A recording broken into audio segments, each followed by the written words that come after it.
Welcome back, Tony Lowe joining us on the show for Tech Talk from Josto Computers. Welcome back to the show, Tony. Thanks. Yes, we're talking today about different types of wireless internet and what to look for in a wireless router. So where do you want to start? Well, there's two main bands of wireless internet. There's the 2.4 gigahertz, that's been around for a long time, and there's the newer 5 gigahertz. Now, the problem with the 2.4 is that there's a lot of interference. Other things in your house will use the 2.4. You'll have baby monitors, cordless phones, things like garage door openers. They're all operating on 2.4. So using that for home internet, it's a very crowded space, and then that's where the 5 gigahertz comes in. So now there's a choice of those two.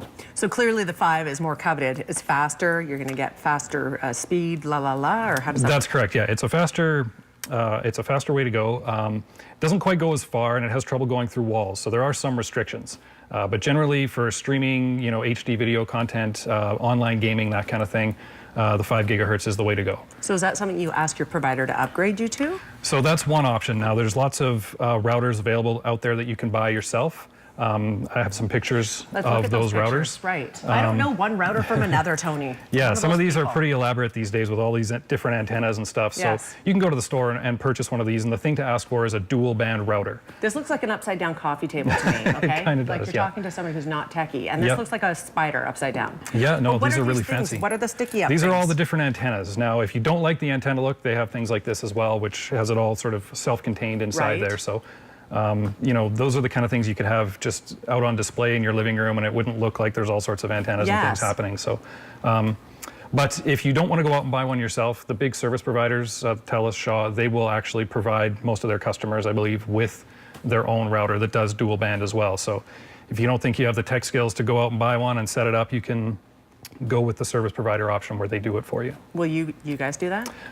We can come into your home or business and set that up for you as well. But I believe if you go through the service provider, they will actually come and install it and get it working. So on the other end of that, there's these devices here. Okay, let's talk about these. If you have an older computer, it may have wireless, but it might not have the dual band option. It'll only have the older 2.4. Okay. So this guy here does the 5 and the 2.4.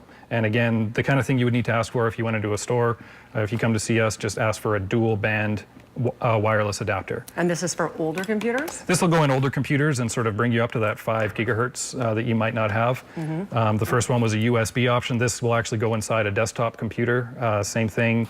It says dual band right on it, so you're going to be getting the choice of 2.4 or 5. Yeah, it's all Japanese to me, not gonna lie, like the sushi over there on the counter. Yep. Anyway, anything else you want to add? We have probably about 30 seconds or so if you want to discuss something else. Well, I think we've already talked about it once on the show. Backups, the importance of backing up your data is always a big thing. So we see a lot of hard drives that fail, and it's always important to make sure that your documents, your pictures, anything that you don't want to lose is backed up in more than one place. Right, and you can get a hard drive that's portable for that. External hard drives are good, USB flash drives, just on a keychain or pen drive, those kind of things. Sure. But yeah, that's definitely a very important thing to do. Okay, Tony, thank you for being here today. Thanks for having me. You're so welcome. If you're like me and you have a lot of questions about these things, Josto, they are excellent people to talk to. They'll tell you what you need to know, make it make sense to you, because that's what I need sometimes. Information on the screen if you'd like to get a hold of them.